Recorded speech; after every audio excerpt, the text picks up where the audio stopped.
आज की इस वीडियो में आपको बहुत मजा आएगा और बहुत सारी नॉलेज भी मिलेगी, क्योंकि आज की इस वीडियो में मैं आपको अंग्रेजी के ऐसे ऐसे शब्द दिखाऊंगा, उनसे मिलवाऊंगा जो आपस में दिखने में बिल्कुल एक जैसे हैं, आवाज भी उनकी एक जैसी है, लेकिन जरा सी स्पेलिंग की वजह से उनकी मीनिंग ही बदल गई है। और ये शब्द मैं आपको इसलिए सिखाना चाहता हूं क्योंकि इन्हीं की वजह से बहुत सारे लोग इंग्लिश में गड़बड़ कर देते हैं और कंफ्यूज हो जाते हैं। बट डोंट वरी, आज के बाद आप कभी कंफ्यूज नहीं होगे। बहुत कीमती क्लास है, एंड तक जरूर देखना। अब ये कमाल कमाल की चीजें सीखने के लिए इस वीडियो को एंड तक जरूर देखिएगा। आगे बढ़ने से पहले चैनल को सब्सक्राइब कर दीजिए ताकि रोज आने वाली वीडियोस की नोटिफिकेशंस आपको बिल्कुल टाइम पर मिल जाए।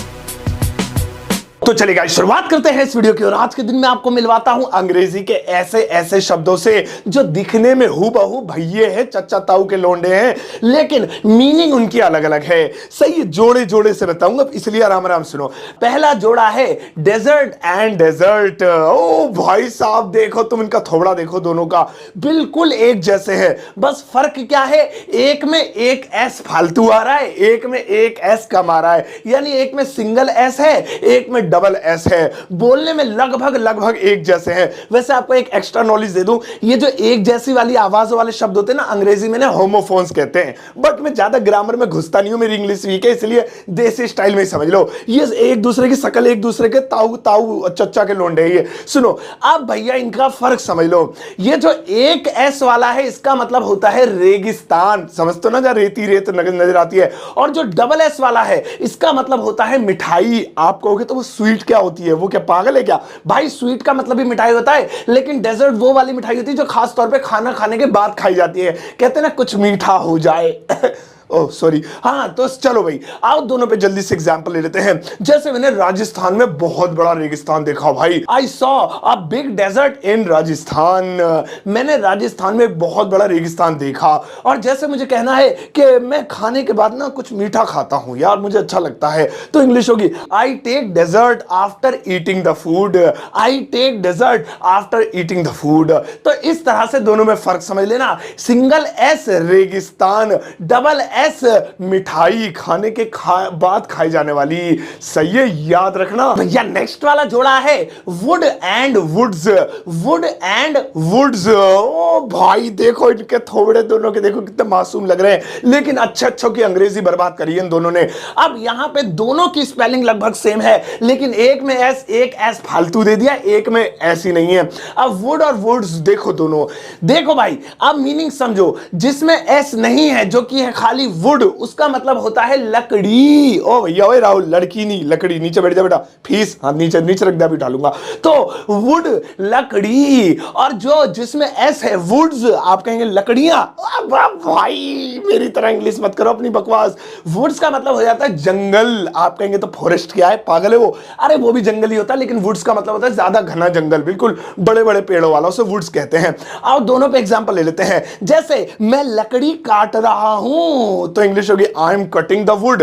I am cutting the wood, ये हो गया। और जैसे मुझे कहना मैं घने जंगल के पास से गुजरा, ओए कितना डरावना था, तो इंग्लिश होगी I passed by a woods. I passed by, passed by मतलब पास से गुजरना, पास हवे मतलब गुजर ही गया, मर गया दुनिया से, तो हवे मत लगा देना, मैं भी ये रहा। पास्ड बाय अ फॉरेस्ट, तो इस तरीके से। तो वुड माने लड़की लकड़ी, और वुड्स माने जंगल। सही है, मजे की चीज है ये, याद रखना। और भैया नेक्स्ट वाला है, हाय हाय हाय हाय, आप खुद देख लो क्या लिखा हुआ है। लिखा है बट।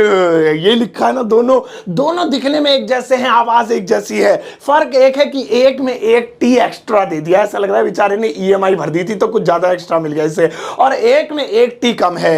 एक है BUT बट, एक है BU double T but.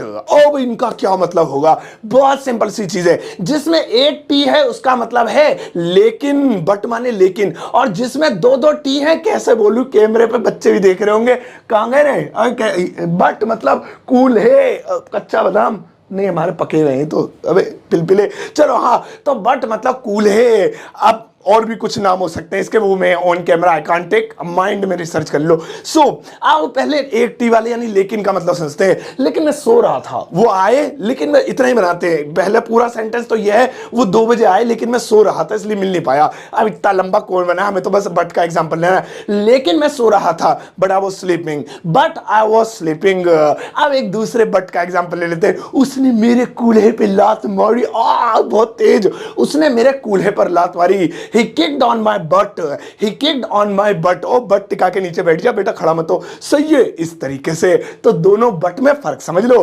But आप छोड़ो, चलो आओ नेक्स्ट वाला देखें। और भैया नेक्स्ट वाला है फैट। हाय हाय हाय, ये देखो ये भी दिखने में एक जैसे ही है, लेकिन हाँ इनकी प्रोनाउंसिएशन में 19-20 का फर्क है। जैसे अगर FAT की बात करें तो वो है फैट, फैट, और FATE जिसमें खाली एक ई बढ़ गया है वो है फेट, फेट बोलते हैं इसे, ठीक है नहीं। तो एक अलग अलग प्रोनाउंसिएशन इंडिया, अमेरिका, ब्रिटेन की अलग अलग हो सकती है। मेरी प्रोनाउंसिएशन के पीछे भागना, गलत बोल लो, इंडियन प्रोनाउंसिएशन यही है एफ। अगर मैं गूगल पे सर्च करूंगा तो इस तरह की कुछ मिलेगी। लेकिन देखो इनमें फर्क है, एक ई बढ़ जाने से मीनिंग में बदलाव आ जाएगा।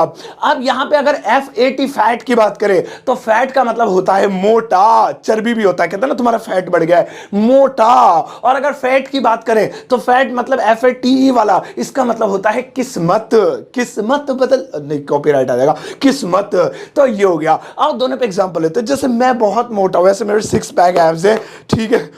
वो यार बाहर, ओह अब सही है। तो मैं बहुत मोटा हूं, I am very fat, I am very fat. अब यहां पे फैट FAT वाला यूज हुआ। और अगर मैं कहूं मैं किस्मत पे यकीन नहीं करता हूं, मैं मेहनत पे यकीन करता हूं, कर्म पर यकीन करता हूं, मैं किस्मत पर यकीन नहीं करता हूं, I don't believe in fat, I don't believe in fat. अब यहां पे किस्मत को डेस्टिनी भी बोलते हैं, फॉर्चून भी बोलते हैं, फॉर्चूनर नहीं बोलते, तो इस तरीके से बोलते हैं। लेकिन एक ये भी याद रखना, तो ये दोनों हो गए, सही है, ये भी कमाल की चीज है। और भैया नेक्स्ट वाला है पीक। ओ एक तो पान की भी पीक होती है ना, ओ सॉरी, ओ गंदा हो गया कैमरा, सॉरी। हाँ तो वो वाली पीक नहीं है। ये दोनों ही दिखने में देखो पीक लिखे हुए हैं, आवाज भी एक जैसी है, पढ़ने में भी एक जैसे है, लेकिन मीनिंग अलग अलग है। अब इसमें PEAK वाला यानी कि जिसमें ए आ रहा है, वो वाला जो पीक है उसका मतलब है चोटी। ओ भैया बालों की चोटी नहीं, पहाड़ की चोटी यानी शिखर। और पहाड़ की ही चोटी नहीं बल्कि ऊंचाइयां, किसी भी किस्मत की ऊंचाइयां, बुलंदियां, उन सबको पीक बोलते हैं, PEAK वाला।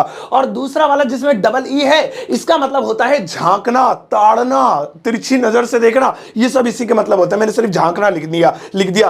ताड़ना भी होता है इसका मतलब, तिरछी नजर से ऐसे देखना भी होता है, देख उधर रहे ऐसे टेढ़ी नजर से देख रहे, वो भी पीक होता है। आओ दोनों पे लेते हैं। जैसे क्या तुम इस पहाड़ की चोटी पर चढ़ सकते हो, तो यहां पे शिखर की बात हो रही है, ऊंचाई की बात हो रही है, तो इंग्लिश होगी can you climb on the peak of the mountain. Can you climb, क्या तुम चढ़ सकते हो ऑन द पीक, चोटी पर, शिखर पर, ऑफ द माउंटेन, इस पहाड़ के यानी ये वाले पहाड़ के। लेकिन अगर बात करें पीक की, सो मैं कहूंगा पर्दे के पीछे से मत झांको यार, अच्छा नहीं लग रहा, वहीं मुंह करके खड़े रहो, अभी कपड़े चेंज कर रहा हूं। Don't peek out of the curtain, don't peek out of the curtain. Peep और पीक ये दोनों शब्द ऐसे होते हैं जिसका मतलब झांकना है, ताड़ना ही होता है। तो चलो बहरहाल हम बात कर रहे थे पीक की, तो दोनों पीके समझ लियो, और एक पीक वही चलो तुम नेक्स्ट वाला देखो। भैया नेक्स्ट वाला है लीक। अब देखो लीक, अब लीक लिखा हुआ है लेकिन इनकी स्पेलिंग में बहुत ज्यादा फर्क आप देख रहे हैं। एक है LEAK और जबकि एक है LEEK, दोनों ही लीक है लेकिन दोनों में फर्क है। सुनो मतलब, जो LEAK वाला है उसका मतलब होता है टपकना, कहते हैं ना लीक हो गया, कहीं से लीक हो रहा है, हवा लीक हो रही है, पानी लीक हो रहा है, टपक रहा है, तो वही होता है लीक, टपकना यानी कहीं से रिसाव होना। और LEEK वाला जो है इसका मतलब होता है हरी प्याज। ओ भाई साहब, ग्रीन ऑनियन जो होती है लंबी वाली, उसे लीक बोलते हैं। सही है। जैसे मुझे कहना है कि भाई पाइप टपक रहा है यार, ये पाइप टूटा हुआ है, कहीं से पाइप टपक रहा है, पाइप टपक रहा है, the pipe is leaked. Leak की सेकंड फॉर्म लगानी पड़ी, थर्ड फॉर्म पैसिव वॉइस में, द पाइप इज लीक्ड। और अगर मैं कहूं कि भाई साहब जो हरी प्याज होती है ना, सेहत के लिए बहुत फायदेमंद होती है, उसे खाना चाहिए, तो इंग्लिश होगी leak is good for the health, leak is good for the health. तो दोनों लीक में फर्क समझ लो। अब एक होती है सर में लीक निकालते जू बन जाती है वहां तक पहुंच गया मैं। आओ अब नेक्स्ट वाला देखें। और भैया नेक्स्ट वाला है जो आसानी से लोगों के पकड़ में नहीं आता, वो है cloth and clothes. Cloth and clothes. अब आप क्लॉथ बोलते हो ना, तो इसके प्रोनाउंसिएशन ब्रिटिश स्टाइल में क्लॉथ है, क्लॉथ इस तरीके से बोलते हैं, सही है। Cloth and clothes. कुल मिला के बात यह है कि एक में ईएस आ रहा है और एक में ससुरे में ईएस नहीं आ रहा है। क्या मतलब हुआ? खाली ईएस की वजह से मीनिंग चेंज हो गई? जी हां, जो खाली सीएल और टीएच है, ईएस नहीं आ रहा है, उसका मतलब है कपड़ा जो बिना सिला होता है, बिना सिला कपड़ा। और क्लॉथ्स का मतलब होता है सिले हुए कपड़े, सिले हुए कपड़े। जैसे मैं अपनी शर्ट के लिए ना कपड़ा लेने जा रहा हूं, अब कपड़ा कौन सा लोगे? सिले हुए लाओगे, मतलब उसकी काट के शर्ट बनवाओगे? अरे ओए बैठ जानी चाहिए। तो मतलब मैं अपनी शर्ट के लिए कपड़ा लाऊंगा तो इंग्लिश होगी I'll buy cloth for my shirt, I'll buy cloth for my shirt। मैं अपने शर्ट के लिए कपड़ा खरीदूंगा। और जैसे मुझे कहना है यार मेरे कपड़े गंदे हो गए, भाई यार मेरे कपड़े ना गंदे हो गए, तो सिले हुए हैं, पहने हुए हैं, या नहीं भी पहने हुए अलमारी में है, तो वहीं अब जो है क्या नाम है कीचड़ में हो गए पड़े पड़े, पता नहीं कैसे, तो मेरे कपड़े गंदे हो गए हैं। My clothes are dirty, my clothes are dirty। तो दोनों क्लॉथ्स और क्लॉथ्स में ये फर्क होता है। ये भी बहुत लोगों को पता नहीं होता और उन्हें समझ में नहीं आता है, आप समझ लेना। आओ अब अगला वाला देखिए। भैया नेक्स्ट वाला है पेट्रोल। ओ भाई साहब, मैंने एक पोल किया था और उस पोल में 80% लोगों ने गलत जवाब दिए थे और उस पोल पर यकीन मानो 70,000 वोट थे। आप सोचो 80%, 70,000 में से 80% लोगों को पता ही नहीं था। अब आप सोचो कितने सारे लोगों को नहीं पता होगा। अब सुनो, पेट्रोल पेट्रोल दोनों लिखे हुए हैं आपके सामने, लेकिन दोनों की स्पेलिंग में छोटा सा फर्क है। एक पेट्रोल में ए आ रहा है, एक पेट्रोल में ई आ रहा है। बोलने में ससुरे दोनों पेट्रोल, लेकिन दोनों की मीनिंग अलग अलग। अब सुनो, जिसमें ई आ रहा है पेट्रोल, उसका मतलब होता है ईंधन, यानी कि वही तेल, पेट्रोल जो होता है, सही है, तेल जो होता है। और दूसरा वाला जो पेट्रोल है, वो जो ए वाला है, उसका मतलब होता है गश्त लगाना, यानी कि पहरा देना, गश्त लगाना, पहरा देना, पहरा लगाना, इसका मतलब ये होता है। अब चलो बनाते हैं। जैसे यार दिन प्रतिदिन पेट्रोल की जो कीमतें बढ़ रही हैं, बहुत महंगा हो रहा है पेट्रोल, दिन प्रतिदिन पेट्रोल की कीमतें बढ़ रही हैं। अब ये वही तेल वाला पेट्रोल हो गया, उसी की बात हो रही है, तो ई वाला लगाएंगे। The petrol prices are rising day by day, the petrol prices are rising day by day. दिन प्रतिदिन पेट्रोल प्राइसेस राइज हो रहे हैं, रेजिंग बढ़ रहे हैं, राइजिंग रेजिंग, ठीक है। अब दूसरा एग्जांपल वो वाले पेट्रोल लेते हैं। यार पुलिस पहरा दे रही है, भाई डरने की कोई बात नहीं है, टेंशन नहीं है, हमारी पुलिस, दिल्ली पुलिस जो है स्मार्ट पुलिस, तो पुलिस पहरा दे रही है। The police is patrolling, the police is patrolling. अब तुम ये लिखा ना पुलिस इज पेट्रोलिंग, तो मैं सोच रहा पुलिस पेट्रोल पंप पे खड़े होकर पेट्रोल भर रही है। ओ पेट्रोल की स्पेलिंग देख लो, ए आ रहा है, पहरा देना, सही है। ये भी मजेदार चीज है, इसे तो भूलना ही मत। और भैया नेक्स्ट वाला है फीट। ये देखो, यहां पर भी लोग कंफ्यूज होते हैं, फीट। अब दोनों को ध्यान से देखो, एक में ए आ रहा है जबकि एक में ए है ही नहीं, F double E T, feet है। तो यहां पे दोनों की जो प्रोनाउंसिएशन है, जो इनका बोलने की आवाज है इनकी, वो सेम है, लेकिन मीनिंग अलग अलग है। अब जो एफ डबल ई टी वाला फीट है, उसका मतलब होता है पैर, पांव, तले, एड़ी, फीट, पैर, मतलब एक तरीके से नीचे का जो पंजा होता है, फीट। और जो ए वाला फीट है, उसका मतलब होता है हिम्मत का काम, साहस का काम, कर्तव्य, बहादुरी भरा काम, वो होता है। कितनी मीनिंग अलग अलग है। जैसे चलो एग्जांपल लेते हैं, अरे वो हमेशा मेरे पैर छूता है यार, बड़ा अच्छा स्टूडेंट है, मेरा फेवरेट विद्यार्थी है वो, वह हमेशा मेरे पैर छूता है। ही टचेस माय फीट ऑलवेज, या always he touches my feet, always को पहले भी लिख सकते हैं, ऑलवेज, हमेशा ही टचेस माय फीट, वह मेरे पैर यानी कि फीट छूता है। तो इसमें F double E T feet वाला यूज हुआ, क्योंकि उसी का मतलब पैर होता है। लेकिन अगर मैं कहूं ओ भाई साहब इस पहाड़ पे चढ़ना ना बहुत बहुत हिम्मत का काम है, बहुत जिगरे का काम है, जिगरे का, सो इसको कहेंगे climbing on this mountain is a feet, climbing on this mountain, इस पहाड़ पर चढ़ना इज अ फीट, एक हिम्मत का काम है, एक जिगरे का काम है। अब माइक पे मार रहा हूं, जिगरा यहां होता है, तो इस तरीके से सही है, ये भी काम की चीज है, इसे तो भूलना ही मत। भैया नेक्स्ट वाला है प्रिंसिपल।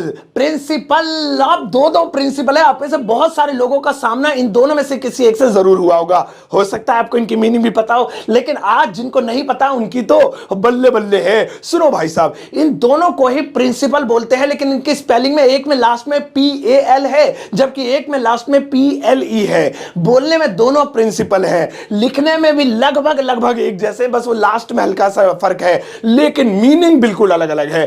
अब सुनो, जिसमें PAL आ रहा है, प्रिंसिपल उनका मतलब होता है प्रधानाचार्य, वही जो मास्टर जी होते हैं बड़े वाले स्कूल में कॉलेज में, वो प्रिंसिपल सर आ रहे, भाग जाओ पिछवाड़ा गर्म कर देंगे, प्रिंसिपल सर आ रहे, प्रिंसिपल आ रहे हैं। और जो PLE वाला है उसका मतलब होता है सिद्धांत, ज्यादा शुद्ध हिंदी होगी क्या, कानून, कानून एक तरीके से रूल्स, वो होता है प्रिंसिपल PLE वाला। चलो दोनों पे बना देते हैं और आपको एक ट्रिक भी बताऊंगा जो ट्रिक मैंने अपनी लाइफ में यूज की है इसको लेकर।